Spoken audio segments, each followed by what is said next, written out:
Hey everybody, it's Jason Blaha here, and it's time for another breakfast with Blaha. And today I'm having fat-free Greek yogurt, almond butter, and pecans.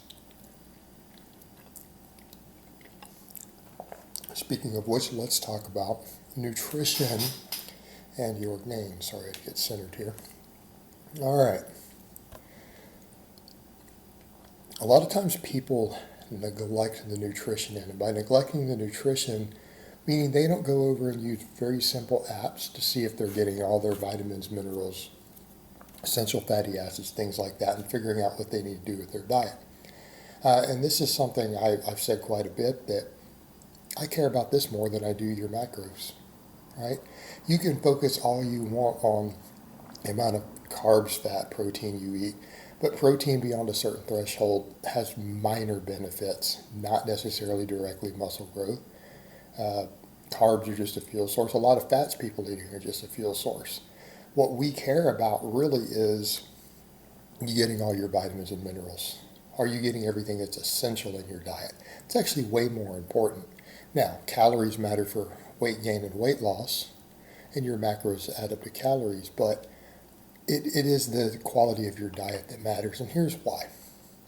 A lot of it affects recovery. What is it I always say?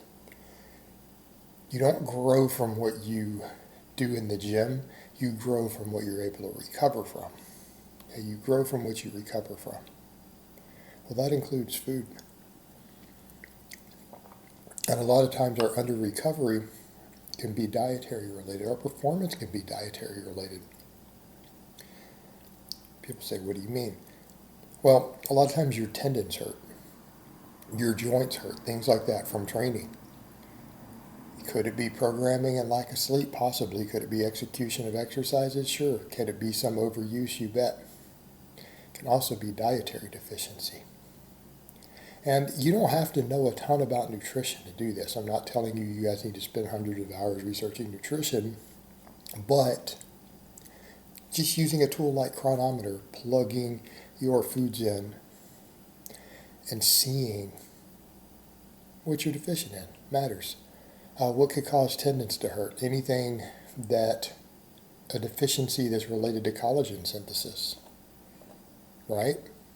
Big one. Or even it could cause your joints to be hurting. I don't know, is there enough vitamin C and vitamin E in your diet? Deficient in any of those? Maybe deficient in iron?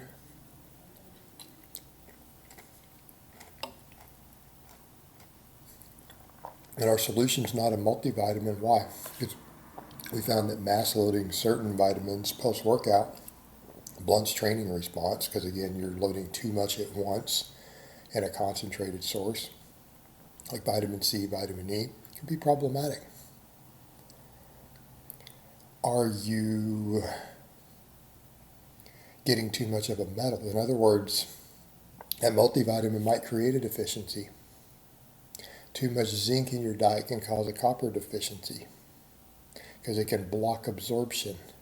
So if you got too much zinc in a supplement with a high zinc diet already, you're going to be deficient in copper. This is not your solution. Your solution is foods. Solution is foods.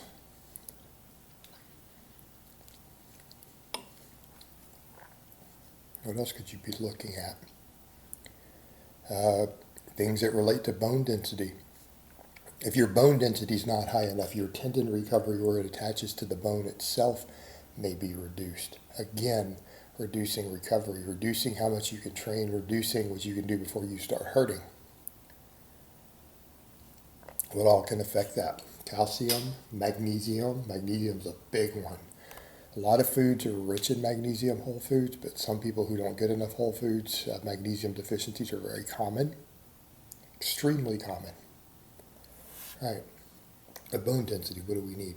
Calcium, magnesium, vitamin D, vitamin K.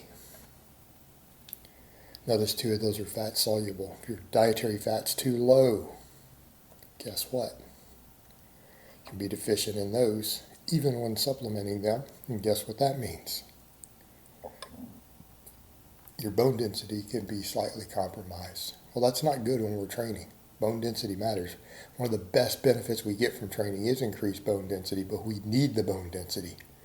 Okay, it's not a minor reason that the body increases it. If your diet doesn't facilitate it, you're going to reduce recovery. You're going to reduce the ability to train. We have all these different potential deficiencies. What about if you're essential on one of your polyunsaturated fats, omega-3 or omega-6? And before people jump up and they'll say, well, Jason, most Americans get too much omega-6 and we need less of it. Most clean eaters don't. I bet you 50% of you out there are deficient in omega-6 who watch this because you eat a healthy diet.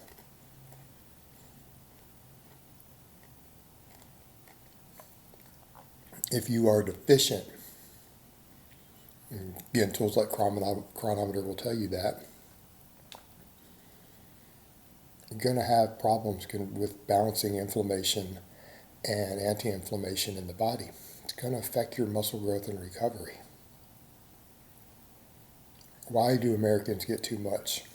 Because they fry everything. Because the standard American diet has French fries in it. Okay, that's it. It's not the grains or anything else. It's the fried foods.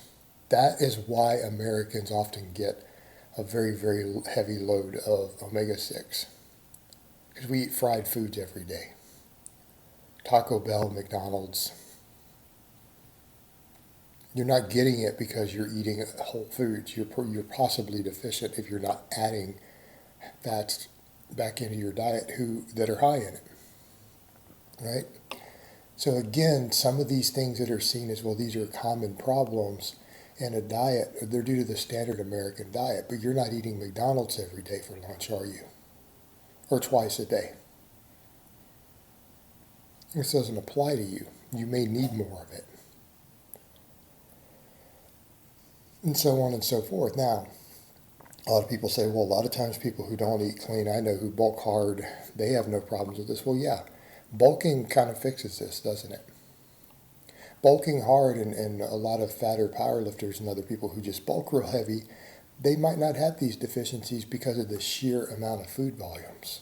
Right? When you're eating 2 pounds of steak every day and 3,000 calories from potatoes every day and drinking milk, you probably don't have these issues. But you're also eating a very, very, very heavy calorie load. I'm talking about for people who aren't eating 5,000 calories a day. Right? Who aren't eating 5,000 calories a day. They may need to actually look real close at these things, particularly if you're trying to slow bulk. You care about body composition. These things are going to start mattering a lot more because you don't have the enormous calorie excess to facilitate recovery with, again, an enormous amount of these whole foods being thrown in that are making sure you're hitting these numbers. It's hard to be deficient with 5,000 calories of steak, milk, and potatoes every day. They might be there. They're going to be pretty minor. For everyone else, you need to be tracking it. It would help you. All right, guys, well, that's really all I have to say on that today. I hope it's been informative, and I will talk to you guys next time.